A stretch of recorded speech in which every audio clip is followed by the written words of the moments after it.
Hola, ¿qué tal? Me da muchísimo gusto saludarles. Aquí estamos en Converso, voces compartidas, propuestas educativas que se orientan a transformaciones profundas para el bienestar comunitario. Y el día de hoy tenemos a un súper invitado que además, bueno, de ser mi maestro, lo aprecio por todo lo que ha aportado a mi vida, tanto profesional como personal, los cambios que he logrado también tener en mi vida. Mucha de su influencia está presente en mi labor terapéutica. Y pues bueno, aquí está David Barrios, bienvenido, ¿cómo estás? Con mucho gusto de saludarte, Claudia. Gracias por tan gentil presentación y el honrado soy yo de poder platicar los siguientes minutos contigo y con tu público. Gracias, David. Pues hoy vamos a introducir el tema de los motivos de consulta más frecuentes en las parejas contemporáneas. Y pues qué mejor que empezar, como siempre, con un pequeño y breve poema. Se llama Sobre el largo amor, de Mario Benedetti. La vida de pareja en 30 años es una colección inimitable de tangos, diccionarios, angustias, mejorías, aeropuertos, camas, recompensas, condenas, pero siempre hay un llanto finísimo, casi un hilo que nos atraviesa y va enhebrando una estación con otra.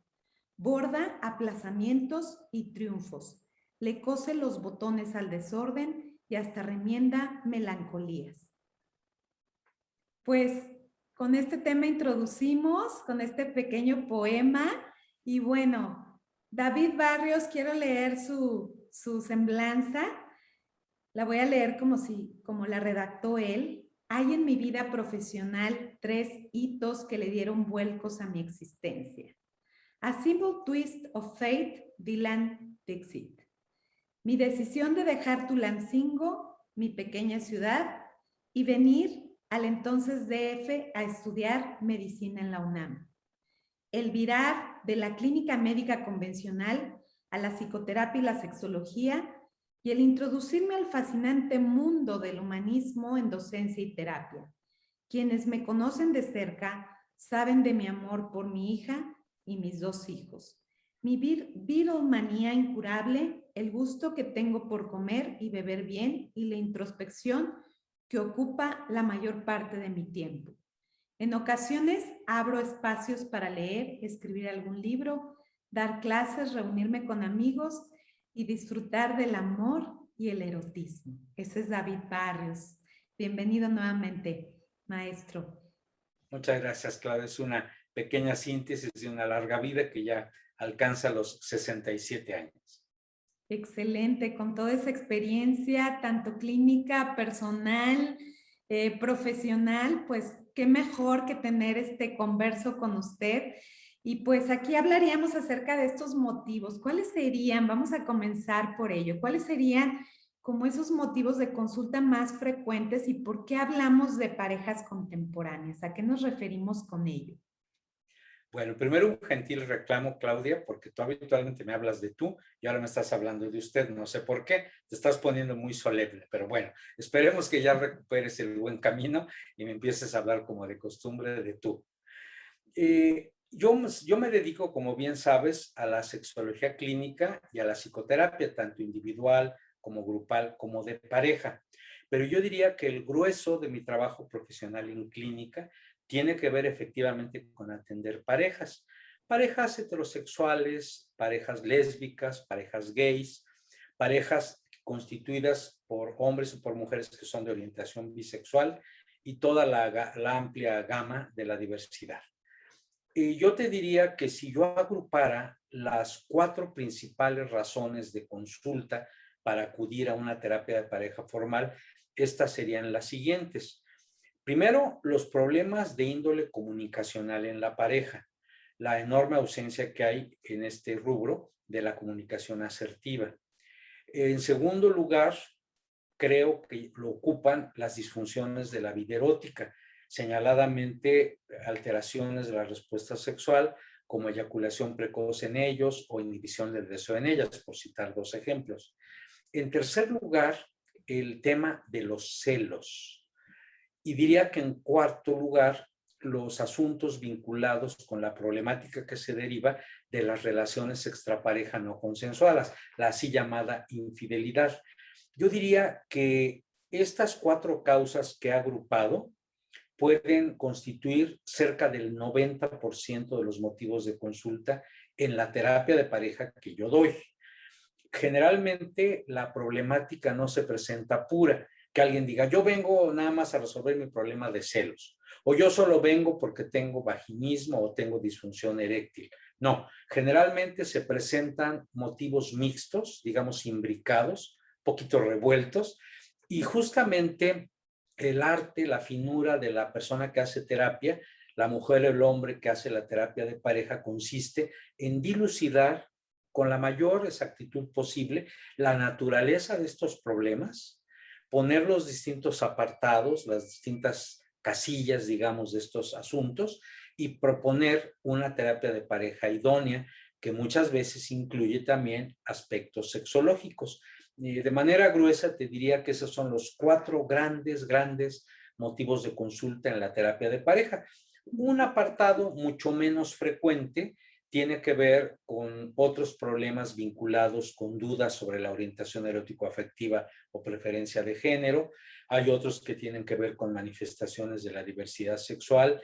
Hay personas que tienen una vida erótica muy empobrecida, clínicamente no tienen disfunción alguna, pero va a la terapia para renovar su repertorio y su menú erótico, y yo diría que son estos otros motivos de consulta igualmente frecuentes. Y en los últimos años, antes incluso de la pandemia, había otros 2 problemas que lamentablemente se presentan con creciente frecuencia. Uno, Claudia, es la intromisión de las familias políticas en la vida de pareja, ¿no? Como la suegra y los tíos y los hijos de un matrimonio anterior, por citar ejemplos, interfieren en la dinámica de relación de pareja. Y el otro es, lamentabilísimamente, la violencia, especialmente la violencia de género, que puede ser verbal, física, emocional, económica, sexual, y que ha tenido un repunte horrendo, diría yo, en época pandémica. Ese es un panorama así muy general, muy amplio, de lo que vemos en la terapia de pareja habitualmente, Claudia. Pues ya nos va poniendo así todas las piezas sobre la mesa para poder hablar. Y bueno, un poquito hablando de esta comunicación asertiva, ¿cómo han influido nuestros modelos educativos en base a esta comunicación asertiva? Creo que tiene mucha influencia desde esta visión de los roles de género. ¿Cómo ha permeado esto en esta comunicación asertiva en todos los tipos de pareja que usted ve? ¿Qué nos Pues pudiera mira, platicar? como en nuestro medio, Claudia, la comunicación asertiva brilla por su ausencia. No hay una cultura de la asertividad. De tal manera que en pareja muy a menudo como que jugamos al adivino, nos basamos en suposiciones o en interpretaciones generalmente erróneas. Solemos darle vuelta a las cosas, no enfrentar con claridad y de manera directa los conflictos, y muchas veces los vamos soslayando de tal manera que se van acumulando las broncas con el paso del tiempo hasta que llega un momento o varios momentos en los que explota terriblemente. Recordemos que la comunicación asertiva, la cultura asertiva tiene que ver con hacer una consulta interior acerca de nuestras reales necesidades y poderlas formular con claridad, con precisión, sin circunloquios, sin darles vuelta, sin agresividad, pero también sin victimización, e incluye esa facultad tan rara a veces de saber decir sí cuando es sí, decir no cuando es no, o postergar una decisión cuando no estamos preparadas en ese momento para tomarla. Lamentablemente, esto no se entrena en la vida social y familiar. Generalmente se promueve más bien el ser interpretativos y el darle vueltas y el ser agresivos o el ser víctimas, y no se nos educa, esa es una realidad grave, en la comunicación asertiva. Si a esto le añadimos que en los últimos años, cuando viene la explosión internética, la revolución de Internet, todavía se agrega más la incomunicación eficaz, porque mucha gente está clavada en su teclado de la laptop o está con el smartphone o está mensajeándose continuamente, y una comunicación que de por sí tendía a ser pobre, a ser escasa, poco expresiva en los afectos e incluso en el erotismo, se torna todavía menos intensa, yo diría que paupérrima a veces, ¿no? Y todo este cuadro, el no tener asertividad, el jugar al arte adivinatorio, el irse más a lo internético que a la relación humana cara a cara, cuerpo a cuerpo, creo que nos está dando uno de los grandes problemas de esta parte del siglo XXI que llevamos, que son las enormes deficiencias en la comunicación humana en la pareja. Y hablando un poco de estas distorsiones cognitivas de las que habla, de adivinar, de las inferencias arbitrarias que hacemos o las suposiciones que podemos tener en estos encuentros en pareja que tenemos o las generalizaciones que a veces hacemos, ¿cómo pueden influir este lenguaje o esta falta de comunicación asertiva? Por ejemplo, hablando ya del segundo problema del que usted comentaba, en lo que sería la cuestión de las disfunciones sexuales, cómo es que se presentan a través de este no hablar, no expresar, no tocar temas que se vuelven como álgidos, inclusive muchas parejas que se comienzan a distanciar uno del otro y no tocan jamás el tema, entonces no existe ni siquiera la posibilidad de expresar lo que está ocurriendo internamente. ¿Cómo influye y cómo se trabaja de manera terapéutica la temática de la comunicación para poder abordar este enfoque relacional dentro de las disfunciones sexuales? Pues mira, el encuentro de los cuerpos en esta vinculación erótica tan rica, tan llena de matices y de belleza, incluso de belleza poética, muchas veces se ve alterada justamente porque no manejamos un lenguaje común y no hacemos una lectura del cuerpo propio y de la otra persona igualmente eficaz. En otras palabras, llegamos a un vínculo de vivir juntos o a una conyugalidad teniendo nuestros propios aprendizajes, nuestras propias creencias, nuestros propios estilos del encuentro de los cuerpos, que muchas veces se disfruta a plenitud en el cortejo, la seducción y el noviazgo, porque de pronto jugamos a dar la mejor cara o a poner el mejor cuerpo o a desempeñarnos con la mayor fogosidad que nos ha enseñado, por ejemplo, el cine hollywoodense. Pero ya cuando se torna una vivencia conjunta a lo largo de los meses y los años, se empieza a empobrecer la calidad del erotismo. Y de pronto suponemos que así es como se debe hacer, lo que yo llamo el chimpuncuazo, lo que te truje chencha. Tú abres las piernas y yo envisto, y la vida erótica se empobrece más y más y más. De pronto no nos comunicamos, como bien indicas, como bien apuntas. ¿Cómo te gusta a ti? ¿Qué es lo que no te gusta que hagamos? ¿Cómo son las caricias y las verbalizaciones? ¿Y cómo es el encuentro sexual que tú deseas? ¿Cómo es el que yo deseo?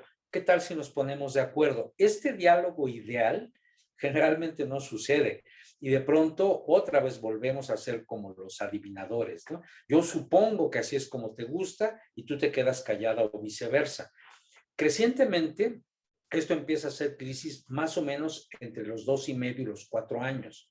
Es decir, una pareja que ha tenido una vida sexual en los primeros 2 años, 2 años y medio, empieza a declinar. Y si a esto se añaden embarazos y por lo tanto gestaciones y crianzas, todavía se empobrece más. El deseo suele evaporarse, el ímpetu para buscar una seducción suele también disolverse, empieza a haber una especie de hueva o de tedio o de fiaca sexual que hace que aquello que fue riquísimo al principio en el cortejo y la seducción ahora sea muy pobre. Y entonces, me decías terapéuticamente cómo se aborda. Un primer elemento así muy sencillo es que las personas en terapia hablen de cómo están viviendo su erotismo y su vida en pareja en general en 3 aspectos: lo afectivo, lo convivencial y lo sexual. Muchas veces la expresión afectiva, después del acostumbramiento y de la flojera de verse cotidianamente, se ha transformado en una plática mecánica, insípida. Muchas veces la expresión del amor que habita en esa pareja o del afecto o de las ganas de convivir, de pronto lo damos por hecho porque ya nos han enseñado que hasta que la muerte nos separe. Y esto de alguna manera desanima la seducción continua, el erotismo permanente, la comunicación dinámica. Este es un elemento, pero también está la convivencia. Hoy por hoy se ha hecho una observación muy interesante, Claudia. Las parejas estables que están demostrando más consistencia, las que duran más y mejor, son aquellas que están adoptando el estilo de cada quien en su casa. Tenemos un vínculo de pareja a visita recíproca. Uno se pregunta, entonces, ¿vivir juntos hace daño? ¿Vernos cotidianamente hace daño? No por sí mismo mientras se mantenga la creatividad. Cuando cesa la expresión, cuando ya no hay creatividad, cuando ya no hay esa búsqueda y encuentro de la vivencia erótica, seguramente va a ir decayendo la calidad del vínculo. Estas parejas que están haciendo relaciones complejas, digamos, estables, pero cada quien en su casa, parece que lo están disfrutando mejor porque han descubierto que la convivencia cotidiana tiene que ser dosificada y mejorar en su calidad. Mejor jugamos al noviazgo entre semana y al matrimonio en fin de semana, por citar uno de los modelos que existen, ¿no? Y por otro lado, hay que mencionar algo que es muy importante en relación a la vida erótica, que es las consecuencias nefastas del machismo y del patriarcado, la falocracia. De pronto, el tener encuentros sexuales rápidos, fugaces, mecánicos, con poco chiste en la seducción, con poco repertorio de caricias, siempre yéndose a la caricia coital en este coitocentrismo que tanto criticamos las sexólogas y los sexólogos, también tiende a empobrecer la vivencia erótica.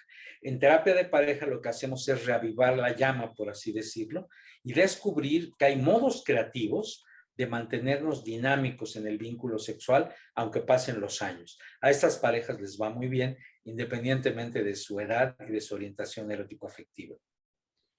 Pues creo que nos deja como muy en claro todas estas visiones que se van manifestando cuando se vuelve algo predecible, cuando se va quitando este sentido de sorpresa, de creatividad, ¿no? Dentro del erotismo y cómo también repercute desde la perspectiva de género, incluida esta visión que nos comenta como del machismo. Yo creo que también el hecho de que cada uno vive en sus casas, a veces asumimos que la responsabilidad en casa de la mujer es el servir en muchas situaciones a la familia o a la pareja y eso también va desgastando mucho el vínculo. Ahora que sucedió la pandemia vemos, ¿no? Cómo ha influido bastante el que las mujeres ya tienen, ya no tres cargos que tienen ahora, sino cuatro, porque ya también se convirtieron en maestras de los hijos, ¿no? En casa y cómo hay un desgaste ya físico de no querer, inclusive emocional también, cuando no reciben un apoyo de la pareja y cómo esto también va involucrando una situación de desgaste y que quizá eso, el vivir cada quien en sus casas, que cada quien se haga responsable hasta de su propia persona, ¿no? Creo que también es un factor que pudiera influir dentro de esta visión que nos comenta, ¿verdad? No, sin duda que sí. Es muy común ver en la terapia de pareja, sobre todo en las primeras sesiones, escenas en las cuales, por ejemplo, ella les reclama a él en plena sesión de no me gusta cómo me tratas, no me gusta cómo tenemos encuentros sexuales y el otro se queda sorprendido y le dice, ¿pero qué no disfrutas? No, no, fíjate que tengo que simular los orgasmos para quedar bien contigo. Y esto es inicialmente un impacto terrible, pero pronto se va decantando una situación muy particular, que ese matrimonio esté incomunicado, que esa relación estable, aunque no estén casados, no se comunican de manera eficaz y que hay muchas cosas que no conocemos de la otra persona. Hay cosas que son inexpugnables en el sentido de que nuestra vida no es un confesionario. O sea, tampoco se trata de que toda nuestra vivencia subjetiva se la virtamos a la pareja. Lo que pasa es que en temas cruciales como este, la comunicación erótica, el lenguaje de los cuerpos, la manera de tener encuentros, la manera de negociar un encuentro erótico, es algo de lo que no se habla. Se da por hecho como tantas cosas en la conyugalidad y hay el error. En realidad, cuando una pareja o quienes van a constituir una pareja estable se comunican, se conocen, ensayan continuamente el estilo de encuentros sexuales que les va gustando y se ocupan de renovar esta creatividad comunicacional, erótica, convivencial, que es tan importante. De verdad, a las parejas les va muy bien.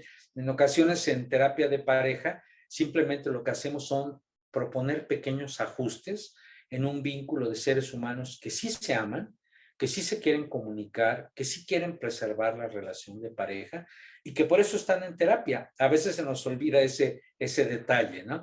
El terapeuta no es un referee ni es un árbitro. La persona que hace terapia no decide quién está bien y quién está mal, más bien fomenta que estos elementos de la afectividad, la comunicación y el erotismo se pongan al día de la mejor manera posible.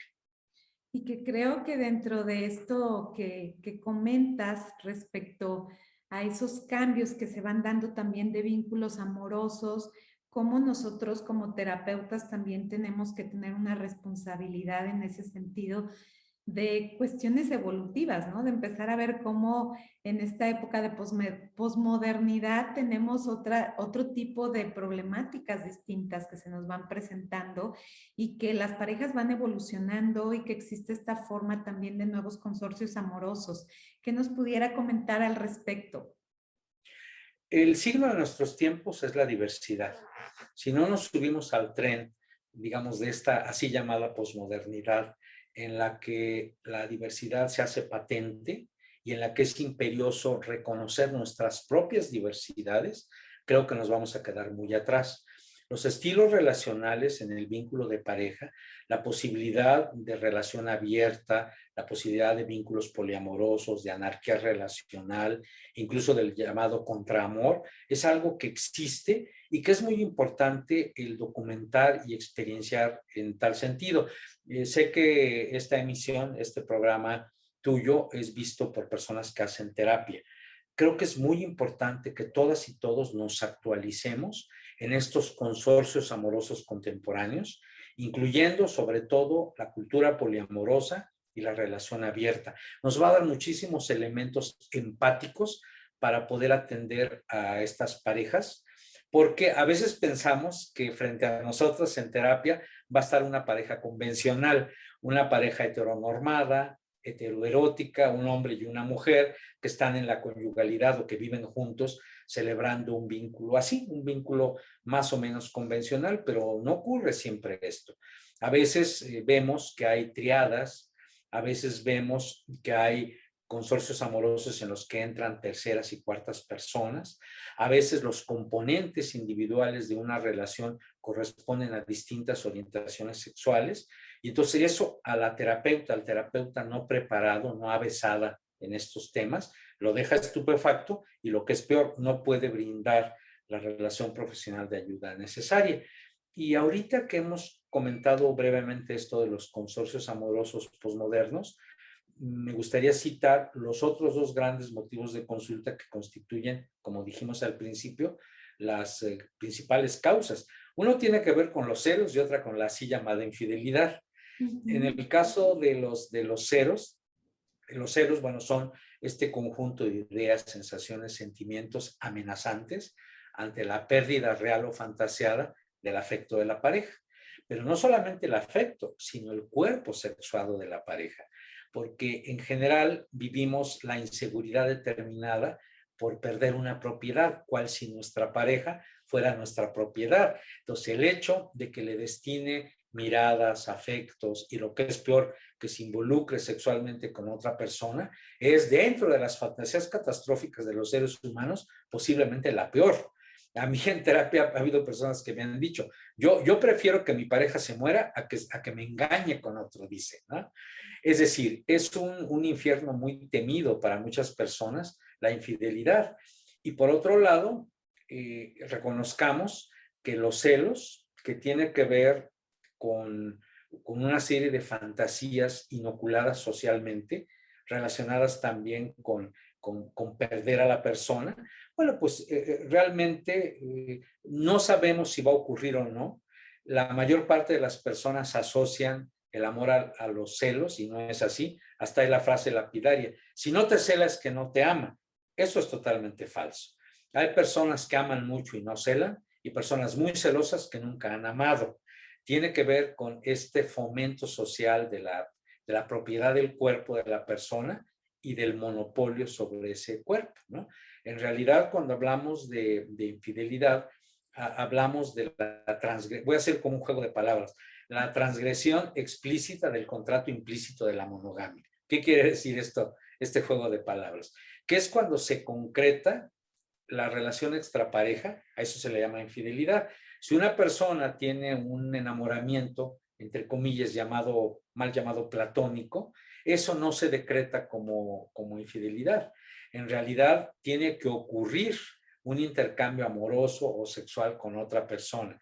Pero ese temor que gravita como una espada de Damocles en muchas parejas es algo que constituye en sí mismo un motivo de consulta en terapia de pareja.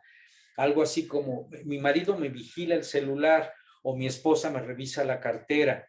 Ya estoy hackeada en mis redes sociales porque él quiere saber a quién veo, con quién trabajo, con quién son mis salidas o viceversa.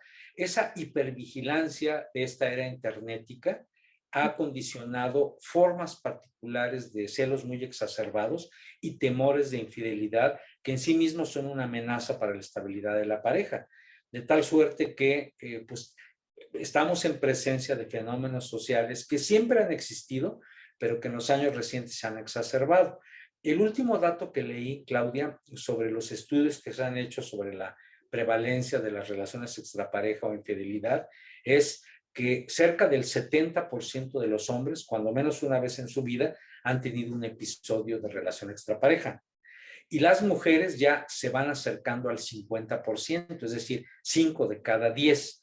Esto nos hace pensar muy seriamente que eso de la infidelidad no es algo extraño o epidemiológicamente algo muy raro, sino es que es algo muy frecuente, que generalmente es subrepticio y que como son elementos de los que no se habla en pareja, generalmente cuando son descubiertos suelen ser muy dolorosos y la idea de engaño, traición, la idea de que es algo funesto lo que ha ocurrido es lo que caracteriza ese vínculo, que generalmente es lo que se procesa en terapia de pareja cuando ya ha ocurrido dicho episodio. Y dice Thomas Moore en el libro Las noches oscuras del alma que los amantes vienen a la vida de uno a recordarle la esencia que desdibujó en la relación de pareja, ¿no? Cómo nos Sí, vamos perdiendo muchas veces en esos vínculos de pareja y por querer complacer a la otra persona, porque no se enoje, porque no se moleste, pues vamos reprimiendo nuestra verdadera esencia. Y entonces eso también va afectando porque pues dejamos de ser nosotros mismos, ¿no? Y creo que ese es un punto importante dentro del enfoque relacional, cuando hablamos de cuestiones de infidelidad, ¿no? Que tanto en esta situación la relación ya no estaba funcionando para los dos de distintas sí, formas, sí, ¿sí? perdón, Claudia, por eso decíamos de infidelidad igual a transgresión explícita del contrato implícito de la monogamia, es decir, damos por hecho implícitamente que vamos a ser uno mismo, que somos medias naranjas, que tú y yo somos una sola persona, que no entra en esta relación exclusiva ningún otro ser humano, y lo damos por hecho. No lo hablamos suficientemente, no lo normamos, no lo acordamos con precisión, de tal manera que cuando el episodio de relación extrapareja se descubre o se confiesa, diríamoslo así, sobreviene una tragedia griega. Se ha visto que muchas parejas que lo hablan concretamente, que lo acuerdan, que deciden abordarlo, por ejemplo, cuando alguien se está enamorando de otra persona, son aquellos que lo resuelven de manera más solvente y más adecuada. Por cierto, que ya desde estudios de Carl Rogers, que fueron después ratificados por muchos terapeutas de pareja, entre ellos John Gottman y muchos otros, se ha visto que contrariamente a lo que se dice comúnmente, las relaciones extrapareja per se no perjudican necesariamente a la relación de pareja estable. Al contrario, hay observaciones de que en ocasiones, dependiendo de cómo se procese la relación de infidelidad, ese vínculo extrapareja tiende a beneficiar a la relación de pareja más estable. Y esto es algo que sorprende mucho, pero es uno de estos puntos oscuros, de estos falsos mitos, porque también hay mitos verdaderos, en torno a la relación de pareja. A ver, ¿de veras la relación extrapareja inevitablemente perjudica al vínculo más estable? A lo mejor puede servir, como tú esbozabas, para darnos cuenta de aquellas deficiencias que tenemos en pareja en los diferentes aspectos que esta engloba. A lo mejor no nos estamos comunicando bien, a lo mejor no hemos leído bien el cuerpo erótico de la otra persona, A lo mejor nuestros coitos son chimpuncuás sin la menor riqueza erótica. A lo mejor las familias políticas interfieren en nuestro vínculo. A lo mejor los contratos de carácter económico que también existen en las parejas los estamos llevando de manera impositiva o anárquica. A lo mejor no estamos de acuerdo en la crianza de hijas e hijos o en el estilo que tenemos y mil cosas más. En realidad el vínculo de pareja, como sabes, es enormemente complejo y cuando una pareja se decide a ir con la profesional o el profesional a resolver todas estas cosas, creo que ya se dio un paso muy grande hacia adelante porque ya entran con la apertura necesaria justamente para empezar a resolver esas deficiencias y esos obstáculos. Pues sí, y así podremos también reestructurar muchas veces estas relaciones de pareja, ¿no? En base a estas situaciones que, como bien dice, pueden volverse oportunidades también de crecimiento como personas y como pareja. Y bueno, un poco tocando los últimos dos puntos que nos comentó, uno era acerca de las cuestiones de marcar esos límites muchas veces con las familias extensas, con las familias de origen, con la familia política. ¿Cómo podríamos dar esa pauta? ¿Cómo se maneja de manera terapéutica la posibilidad de los límites en pro de la identidad de pareja o de Muy pareja? importante, muy importante, Claudia. Yo observo dos fenómenos que tampoco son nuevos, son ya fenómenos muy viejos, pero que siguen muy vigentes. Por un lado está la característica mamitis de los machos mexicanos. Es decir, la influencia de una figura entre protectora y autoritaria que es mamá, mamita, que es el punto de referencia que va a determinar el vínculo de este macho con su pareja. Hablemos, por ejemplo, de la pareja heterosexual, la eterna comparación. No, no, es que mi mamá hace mejor las enchiladas potosinas que tú. Ah, no, no, es que mi mamá sí sabe cómo educar a sus hijos, tú no. Esto que parece algo hasta burlesco o irónico es algo bastante común en muchas parejas mexicanas, de tal manera que la esposa es un referente muy secundario si se le compara con la sacrosanta imagen de mamita. Entonces, ahí la influencia de mamá, el famoso síndrome de la suegra y la nuera, es algo que repercute mucho en la dinámica de pareja, hay mucha interferencia. Es más, en ocasiones se le hace más caso a los lineamientos que establece la suegra que a los que establece como parte de un compromiso de pareja la propia esposa. Y el otro fenómeno que veo también, a contrario sensu, digamos, del otro lado, es que hay muchas mujeres en el medio mexicano que son sobreprotegidas por su familia nuclear de origen. De tal manera que papá suegro o los hermanos de la novia, por así decirlo, también quieren imponer criterios y tomar decisiones en un vínculo que debe ser exclusivamente de pareja, absolutamente autónomo, realista, pero además con independencia. Este apego en ocasiones exagerado, en ocasiones que rebasa cualquier límite lógico y ético, hace que nos sumemos al vínculo familiar de origen o que el vínculo familiar de origen sea el que determina cómo nos llevamos en pareja. Esto lo señalo porque increíblemente la influencia de las familiares políticos y a veces incluso de uno que otro amigo o amiga es tan determinante que fomenta las broncas en la pareja estable. De tal manera que el crear esas líneas, esos límites de precisión entre lo que es nuestro y lo que es nuestra relación con el entorno social, afectivo, familiar, amistoso, es un arte sutil que hay que aprender a desarrollar en la terapia de pareja. Decir establece límites es muy fácil, pero recordemos que hay toda una historia de vida, a veces de que somos muy pequeñas y pequeños, que ha condicionado que estemos bajo la férula de alguien. Mi mamá, mi tío, mi hermana menor o mi hermano mayor, etcétera, etcétera. O a veces la influencia perniciosa, tengo que decirlo, del compadre o la comadre, que también suelen meter chismes, suelen meter intrigas y que pueden perjudicar el vínculo de pareja. A mí me parece que la terapia de pareja nos provee de elementos tanto conceptuales como ejercicios, sensibilizaciones, prácticas que nos van enseñando a establecer esos límites, voy a usar la palabra, muy congruentes y muy sanos, ok, pertenecemos a un mundo social y nos vamos a relacionar con muchísima gente, pero ante todo estamos tú y yo, y todo lo demás pertenece a otros mundos que podemos compartir o no. Por ejemplo, es clásico que haya relaciones familiares que no son precisamente compatibles con el yerno o con la nuera, por citar un ejemplo. Bueno, eso no quiere decir que compremos las broncas. Eso no quiere decir que las hagamos nuestras. Yo no tengo que forzar, ejemplo, a mi esposa o a mi esposo a que se lleve bien con mi familia nuclear. Si lo logran, si la socialización hace que sea maravillosa, fantástico, ya saltaré de gusto. Pero si no se puede, ni modo. Tampoco puedo forzar u obligar de manera artificiosa a que todo sea la japicracia y de que todo está a todo dar y que qué bueno que conociste a mi familia y yo a la tuya. No necesariamente. Tenemos que tener la madurez y la sobriedad necesaria para identificar con quién hay compatibilidad y con quién no. Por otro lado, recordemos que nuestra familia de origen no es una familia elegida.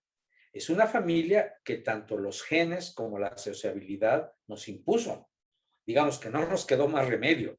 Por eso cada vez cobra más valor la elección de una familia de manera libre, en la cual los lazos heredofamiliares o genéticos son secundarios.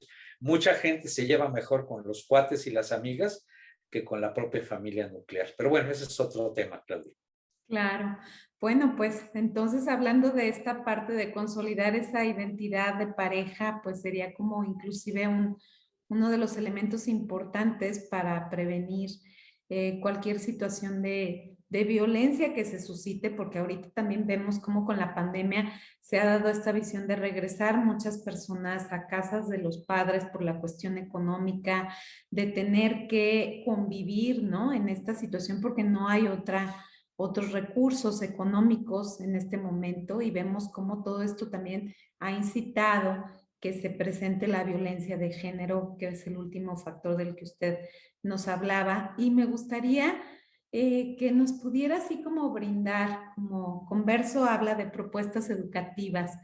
¿Qué es lo que tenemos que tomar en cuenta en estos patrones educativos, ya sea de forma terapéutica, de forma también a través de instituciones educativas, del día a día en la convivencia con nuestros propios familiares para evitar esa violencia de género? ¿Qué sería lo que usted sugiere? Mira, algo muy importante, yo diría que será lo primero, si se me permite el término, hacer el autodiagnóstico. Es decir, que cada persona que nos ve, que nos escucha en este momento, se haga la profunda pregunta interior de cómo está viviendo su relación de pareja y si en esta ocurre o no violencia. Pero ocurre o no violencia del otro o la otra, o de mí misma, de mí mismo, porque en ocasiones somos muy hábiles para identificar la paja en el ojo ajeno, pero no la viga en el propio. La pregunta pertinente sería, ¿cómo me estoy llevando en pareja? ¿Qué tan violento o violento soy? ¿Qué violencia ejerce o no mi pareja? Ese es un elemento de diagnóstico fundamental, donde, disculpando la expresión, no hay que hacernos güeyes, hay que respondernos la madre de todas las verdades, o sea, la pura neta. Ese sería el primer paso. Yo creo que un segundo paso sería definitivamente ponerle coto, o sea, ponerle un alto a la violencia brutal. Hablo de la violencia que se traduce en violencia física y sexual sobre todo, porque ahí sí corremos el riesgo de ser severamente maltratadas hasta llegar incluso, por ejemplo, al oprobioso feminicidio. Ahí sí no hay margen de tolerancia, ahí es tolerancia cero. Si yo mujer, yo hombre, porque también hay violencia a veces ejercida hacia los hombres, por ejemplo, por otro hombre gay o por una mujer heterosexual, si identifico una violencia que ya me está siendo muy lesiva, que me origina miedo, angustia, desesperación y hasta trastornos físicos, creo que en ese momento lo que procede es abandonar temporal, quizá definitivamente, la relación de pareja. Ahí sí no hay negociación. Un tercer elemento muy importante es acercarse a la literatura que trata el tema y que nos ofrece tips interesantes. Yo recomendaría desde el punto de vista socioeducativo darle una leidita al último capítulo de mi libro Placeres y Parejas, que trata sobre el decálogo de la relación de pareja. 10 puntos que se ha visto que son muy buenos para mejorar nuestra relación de pareja, incluyendo el salirse de las esferas de violencia. Y otro elemento muy, muy importante es la terapia individual, de pareja o en grupo. Hay procesos de violencia de género en el seno de las parejas que pueden ser solucionables en terapia. No me cabe la menor duda. Todas y todos nacemos de una matriz cultural violenta, es decir, nuestras sociedades son violentas, solo que hay personas que tenemos disposición de trabajarla y de superarla, hay otras personas que no. Entonces, a veces la terapia individual, grupal o de pareja ayuda mucho. Por ejemplo, ahorita hay muchos grupos, por ejemplo, en Ciudad de México y en Guadalajara, Jalisco, donde trabajan los propios hombres su propia violencia. Están atemperando sus violencias y están dando una imagen de una nueva masculinidad vivencial y práctica diferente. Entonces, a las personas que identifiquen, hombres en este caso, que ejercen violencia, que acudan a esos grupos, que acudan a terapia, que se acerquen a emisiones como la tuya de Converso, por ejemplo, o bien a un canal de televisión que les quiero recomendar por YouTube, que se llama Sexualia TV. Sexualia TV, donde grupos de profesionales ofrecemos cápsulas, entrevistas, debates con temas interesantes de sexualidad humana, recordando que la sexualidad implica aspectos de pareja, porque mucha gente ve la palabra sexualidad y piensa que es tener relaciones sexuales, cuando realmente incluye el sexo, el género, las relaciones afectivas, la reproductividad y la vivencia erótica. Son algunos elementos, ¿no? Pero lo primerito, Claudia, es hacer el autodiagnóstico, que las personas que nos ven y nos escuchan, de verdad, con mucha autenticidad, con gran honestidad, se hagan las preguntas. ¿Cómo está tu vida de pareja? ¿Cómo está la vivencia de la violencia, la que ejerces tú y la que ejercen sobre ti? Si todo está maravilloso, magnífico. Ponemos una palomita y seguimos con ese vínculo. Si hay algo que hacer, pues todo lo que hemos recomendado, las lecturas, los talleres, los programas, los grupos que trabajan la violencia de género, como una estela muy amplia de posibilidades que tenemos. Por fortuna, la violencia de género es extirpable. Es decir, no viene en los genes. Podemos reeducarnos para derrotarla. Muchos hombres y muchas mujeres están en ese camino, pero todavía no son suficientes, porque la violencia de género, como sabes, es un asunto endémico, es un problema endémico en nuestro querido México y debemos empezar a dar los primeros pasos para erradicarla. Pues muchísimas gracias, David, por estar aquí, por compartirnos tu experiencia y sobre todo, bueno, ya sabemos que te podemos encontrar en Sexualia TV. ¿En qué otras redes te podemos contactar? Voy a dar una página web, si me lo permites. Lo encuentran como cises.com.mx. Es cises.com.mx y en Sexualia TV. Así que el agradecido soy yo, querida Claudia. Muchas gracias por permitir esta conversación con tu público. Y bueno, pues seguramente, si lo permites, nos seguiremos encontrando en tu espacio y en otros. Claro que sí, David, pues aquí continuamos y de verdad te agradezco mucho porque sé que eres una persona con muchas ocupaciones, que te hayas dado el tiempo de compartirnos en Converso propuestas educativas en transformaciones profundas para el bienestar comunitario y nos vemos en el canal de YouTube, recuérdenlo, y también nos vemos en mi Facebook, Claudia Hernández, muy pronto. Muchas gracias, David. Gracias, Claudia. Un gran abrazo desde acá. Por favor, síguete cuidando. Nos seguimos encontrando. Claro que sí. Hasta luego.